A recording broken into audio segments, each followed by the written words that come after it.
the prince who became Buddha and left a kingdom behind. Long before he was called Buddha, before statues were carved in his image, before temples whispered his name through incense and chants, he was simply a child. A boy born beneath the shade of a sal tree in a garden that smelled of jasmine and fate. His name was Siddhartha Gautama, and the moment he entered the world, the earth was said to tremble. Birds stilled their wings, flowers bloomed out of season, and the sages declared he was no ordinary child. He was destined, they said, to become either a great king or a great spiritual teacher. His father, King Suddhodana, heard those words and made his choice. A king, yes, but not a teacher, not a wanderer, not a man who walked barefoot into the wild. So from the moment Siddhartha took his first breath, he was wrapped not in prophecy, but in protection. He was raised behind palace walls so high that not even the cries of the suffering could climb over them. His father built him a world without sorrow. Within the confines of Kapilavastu, everything was perfection. Music, art, games, dancing, gardens lush with lotus ponds and mango trees. Siddhartha had no need unmet. Servants waited for his every word. His meals were prepared with precision, his education handled by the wisest tutors, and his body adorned in silks, finer than rain. And yet, he felt something missing. Even as a child, Siddhartha asked questions no one wanted to answer. Why do people grow old? Why does the body hurt? Why does joy seem so thin, so fleeting? The courtiers deflected, the king dismissed. Look at what you have, they told him. Why ask about what you'll never face? But the boy's silence deepened, not in ignorance, but in quiet curiosity. His father, desperate to control fate, arranged even more distractions. At 16, Siddhartha was married to a beautiful princess named Yasodhara, and their palace was filled with jewels, music, and everything designed to bind him to the pleasures of royalty. For a time, he obeyed. He lived as the perfect prince, handsome, graceful, dutiful. But the world beyond the walls never truly left him. One day, he asked his charioteer, Channa, to take him beyond the palace. Just once, just to see what lay outside. Channa hesitated. He had been warned, but he agreed. And what Siddhartha saw that day would shatter everything his father had built. First, they passed an old man, his skin like paper, his eyes clouded with time. Siddhartha had never seen age before. "What is wrong with him?" he asked. Channa replied, "That is what happens when one lives long enough. We all age." The next day, they went out again and passed a man writhing in pain, covered in sores. "What is this?" Siddhartha demanded. "Sickness," Channa said.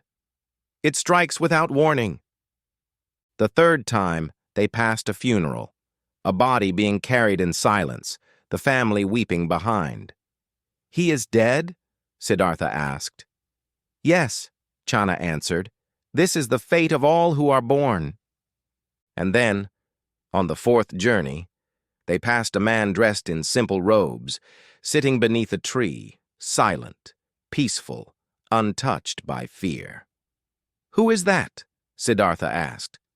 "A monk," said Channa, "one who has left the world in search of truth." That night, Siddhartha could not sleep. The palace now felt like a prison. The silks, the gold, the songs, they were all a veil. And now he had seen what lay beneath it: suffering, decay, death, and a path beyond it. Shortly after, Yasodhara gave birth to their son, Rahula. In Sanskrit, the word means fetter, a bond, a chain. And in the stillness of that moment, Siddhartha made his choice. He kissed his sleeping wife and son one last time, and in the dead of night, while the palace slept, he stepped out. He shed his jewelry. He cut his long hair. He exchanged his robes for the plain garments of a monk. And he walked away, not just from a palace, not just from a crown, but from everything the world said he should be. The prince had died. and the searcher had begun. The path Siddhartha chose was not lined with flowers or songs. It was dust and hunger, wind and bone.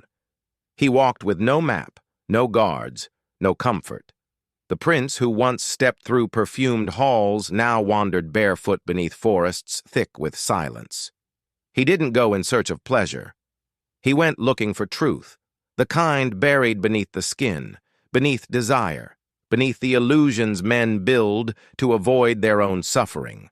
He sought out the holy men of the time, hermits and wanderers, sages who had long abandoned worldly life to search for enlightenment. He learned from them.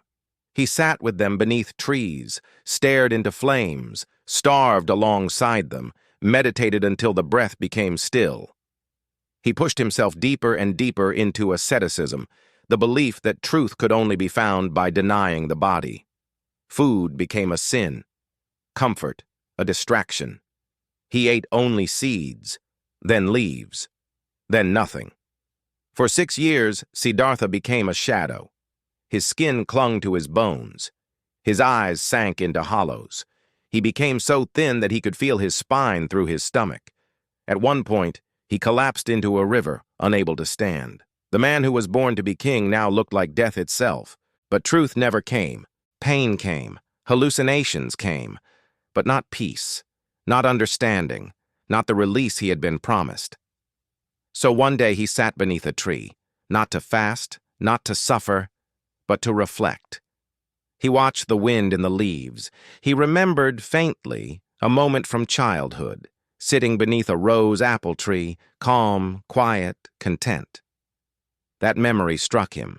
Enlightenment would not come from violence against the body. It would not rise from torment. If he was to find truth, it would be by walking a middle path between indulgence and denial. So he rose. He bathed in the river. He accepted a bowl of rice and milk from a village girl named Sujata, who saw not a sage, but a dying man. And when he ate, the other ascetics turned on him. "He has failed," they muttered. "He has gone soft." But Siddhartha was no longer chasing their approval. He was chasing something bigger.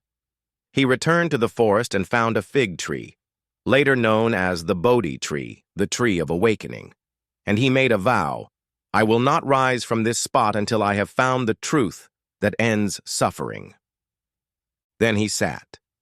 Night fell, and the world held its breath. Temptations came, not just from outside, but from within. The demon Mara, the embodiment of fear, illusion, and ego, appeared with his armies of shadows. He conjured thunder and lightning. He sent his daughters to seduce. He whispered doubts into Siddhartha's ears. "Who are you to seek truth? Who are you to break the cycle?" But Siddhartha did not move. He did not tremble. He watched each illusion rise and fall.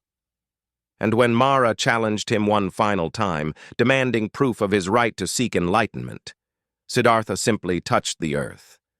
And the earth, silent for all time, bore witness. Mara vanished. The illusions faded. And as the morning star rose, so did Siddhartha's understanding. In that moment, the prince became the Buddha, the awakened one. He saw the world not as dreamers see it, but as it truly was. He understood the truth of suffering, not just the pain of the body, but the endless craving of the mind, the attachment to things that decay, the hunger that never ends. And he saw the path out of it, a way to end suffering not by escaping life, but by transforming how one lives it. The forest was quiet. But something in the universe had shifted. A new light had entered the world. And it was not the light of conquest. It was the light of compassion. The man who emerged from beneath the Bodhi tree was no longer the same prince who once stood in the shadow of palace gates. His feet were still bare, his robe still simple, but his eyes held something that turned even the silence to stillness. He had become the Buddha, the awakened one.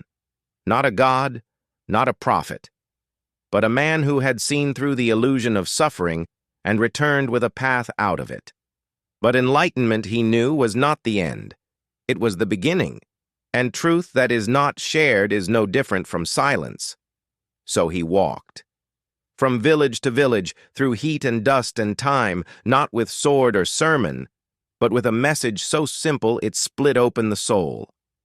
He taught of the four noble truths: that life is suffering, that suffering comes from craving, that it can be ended, and that there is a path, the noble eightfold path, that leads to peace. He didn't command worship. He didn't demand belief. He simply invited people to look inward, to see themselves and the world without distortion. And something incredible began to happen. People listened, not because they were told to, but because the words felt like remembering something they had always known. His earliest followers were not kings or priests. They were wanderers, merchants, former seekers who had sat in circles of fire and ash and found only smoke. Even the 5 ascetics who had once rejected him, calling him soft, fallen, corrupted, returned when they saw the clarity in his eyes. And when he spoke to them in the deer park of Sarnath, they heard not failure, but freedom. They became his first disciples, and from that moment, the Sangha, the community of monks, was born. What made the Buddha different was not just what he taught, but how. He spoke in the language of the people. He welcomed all, rich, poor, high caste, outcast, men, women, even criminals and kings. He didn't divide the world by blood or name or lineage. He divided it by ignorance and awakening, and in doing so he turned the entire structure of society upside down. In a world ruled by rigid hierarchy and fear, he offered a radical alternative, that the root of suffering was not poverty, but attachment, not sin, but illusion. He did not promise escape from the world, but transformation within it. For 45 years, the Buddha traveled across the Gangetic plains of India, teaching, healing, debating, and walking. Always walking. He rejected palaces. He turned down invitations to rule. He slept under trees, ate whatever was placed in his bowl, and never claimed to be more than a man who had woken up. And the more people heard him, the more they came. Farmers left their plows. Princes left their thrones. Even the great king Bimbisara of Magadha became his student, offering land for a monastery and kneeling before the man who had nothing. Yet the Buddha never claimed ownership.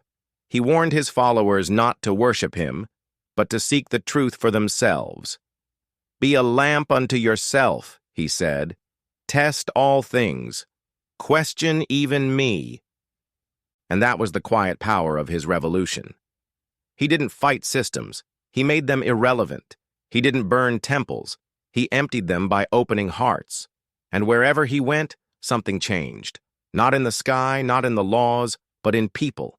They sat longer, spoke less, listened more. They treated servants like brothers, strangers like family, suffering like a teacher. But the Buddha knew that even truth must pass through time. He had no illusion of permanence. Everything changes, even the body of one who has conquered craving. As his years lengthened, his steps grew slower. His once youthful frame began to bend. The man who had walked across kingdoms now leaned gently on the arms of disciples. Still, he smiled, because he had done what he came to do, not to conquer the world, but to understand it, and help others do the same. In the end, Siddhartha Gautama never returned to his palace. He never reclaimed his title. He never wore a crown, nor did he build monuments to his name. Yet his legacy rose higher than stone, and his voice echoed further than any king's decree. Because what he built was not a kingdom of walls, but a kingdom of awakening, a path that could not be conquered, only followed. He left behind no armies, only a way of seeing. And that is why his story has never ended. He did not change the world by controlling it. He changed it by letting it go. His power came not from ruling others, but from mastering himself. He faced the illusions that bind most people, the fear of death, the pull of desire, the hunger for identity, and walked through them, not untouched, but unshaken. He looked into the heart of suffering and did not flinch, and then he turned around and showed the rest of us how to do the same. This is why the Buddha matters.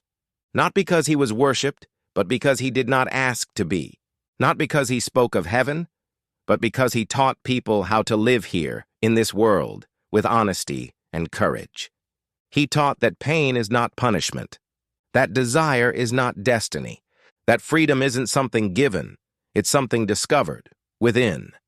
He didn't offer easy answers. He offered questions that cut to the bone. Who are you without your name? What lies beyond your craving? Can you be still without needing to grasp? These questions are why his story endures, not because we want to escape the world, but because we want to meet it with our eyes open. And so we remember the man who once sat beneath a tree, not as a god, not as a distant figure in golden statues, but as a human being who chose truth over comfort, compassion over power, and presence over legacy. A prince who could have ruled the world, but instead gave us a way to wake up within it. So if you ever find yourself in silence, staring at your own suffering, wondering if there's more, remember this. The Buddha wasn't born to be a king. He was born to let it all go. And somehow, in giving up everything, he gave us everything.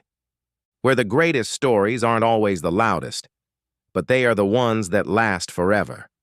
Like, comment, and subscribe to Uncle Luke Tells Channel History for more stories that move deeper than history and speak louder than time.